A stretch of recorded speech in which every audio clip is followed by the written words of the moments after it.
Welcome back to Deep Talk.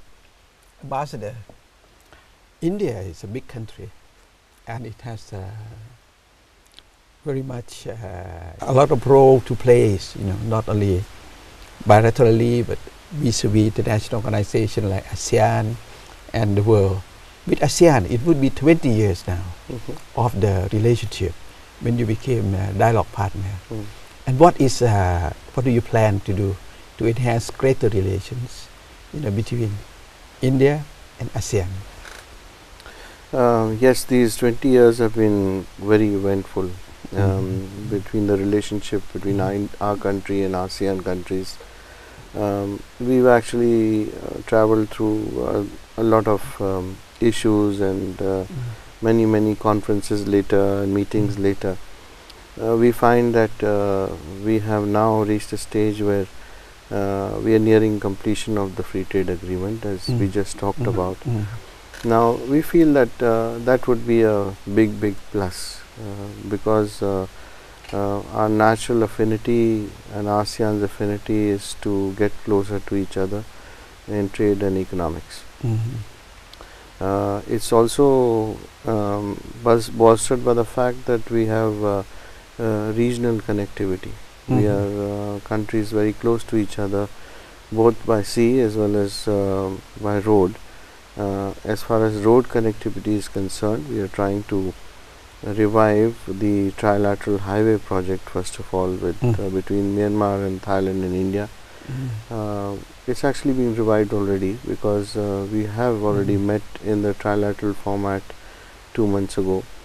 Next month we are going to meet again in New Delhi between the three countries. There are regular consultations. Our Prime Minister has been to Myanmar and he's announced a credit line for $500 million for Myanmar in various fields, of which $100 million are going to be used for the trilateral highway. And that includes building 71 bridges from our border onto the current place where the trilateral highway already exists, and then proceeding on to Mandalay. From Mandalay we have to build another stretch of road which will connect to the Thai portion of the highway, which has been built, which is being built right now for 63 kilometers. So all in all we will have about 1632 kilometers of road between India and Thailand, and this will pass through Myanmar. The road should be completed by 2016 when freight and goods and containers can pass. Of course, now you can also travel by road from Thailand into India, but you cannot use it for freight purposes, because for freight purposes you require a more concretized road which can take the heavy load, etc. So the aim is to make it motorable for freight, and that would cut down the time that we take to transport goods from Thailand into India or vice versa. And of course it will cut down the time that we both take to transport goods into Myanmar.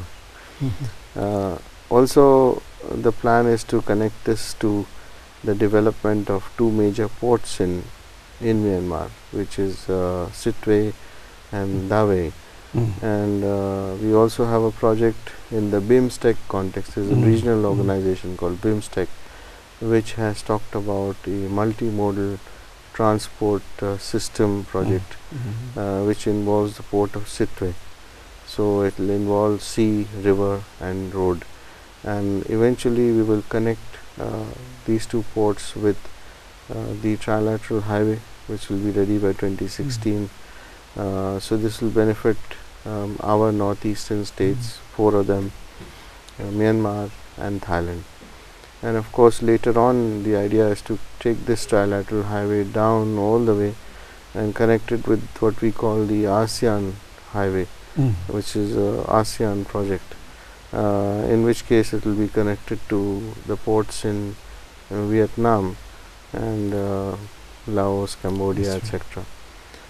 So this will give us a lot of connectivity with each other, and the time will come when we can actually also traverse, hopefully from Dawei into Chennai in a straight line through sea. Mhm. So we cut down the transportation cost by at least half, according to a feasibility study that has been carried out, from 6 days to 3 days Mhm. between Thailand and India. Mhm. And look at the amount of benefit it will bring to the freight costs between our countries Mhm. and economic costs between our two Mhm. countries. Mhm. So import and export of goods will become that much easier, Mhm. simpler and cheaper. Mhm. So this is the idea, and if you expand on this and we proceed on the right direction, then we can benefit uh, tremendously as far as economics is concerned.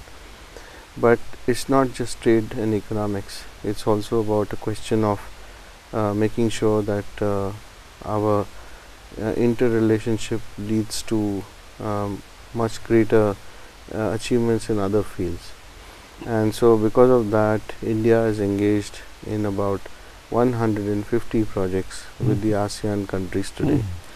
And That's a these lot. projects cover very diverse fields. Mhm. So to mark the anniversary this year, 20th anniversary of our relationship, we have already conducted events, 3 events in India, and we are going to have ministers meeting, ministers from the from environment, trade and industry, also ministers for non-conventional energy, Mhm. small scale industries. Mhm. All these are going to meet before the summit, and we are also going to have a number of marker events. So marker events will primarily cover business to business meetings and seminars. Then we will have some cultural events about troupe performances, Mhm. artist camps, food festivals. We will have the car rally, as we told you, Yes. which will Mhm. pass through Thailand twice, Okay. traverse a long distance Mhm. through all the countries, and eventually go to Guwahati in India, starting from Malaysia and Singapore. And then, of course, we have a sailing ship expedition, Mhm. which will also be held over January and February next year. These are all interconnected events. The theme is to show that we are connected and that we are going to proceed with our connectivity. And the summit is going to come out also with a very important theme paper Mhm. on connectivity and our linkages. Mhm. So we will be highlighting all the projects together, and we will then work towards the realization of these projects in the Mhm. future. So if you asked me, the question that you asked me was, what is the future vision of this relationship? I think it's the connectivity vision, Mhm. and flowing from that is the vision of enhanced trade, investments, and exchange of goods and services. Ambassador, it seems that a lot's happening on your side. BIMSTEC and such, where you are doing a lot of connectivity between yourself. And also in ASEAN, we are doing a lot. We have bridges from Thailand, over to Laos, to Myanmar, and with the road building, from India through Myanmar to Thailand, you really connect, the two great, grouping together. So India will be the bridge. From that side, Thailand will be the gateway to ASEAN for you. For me, I feel that connectivity not only link goods and services, but it link people. I think it will be easier now for the people to travel, to visit one another, and that would lead to a lot of good things, for everybody. In other things, education as well, perhaps. Yes, And yes, of course. And in education, we have also a special program which is going on with ASEAN in the field of media and journalism. We also have a program for space programs and applications of space, science and technology, and in general anything to do with new technologies as they relate to environment, because that's another challenge that we all face. It seems that we don't have much time left, but I'd like to ask you one last question.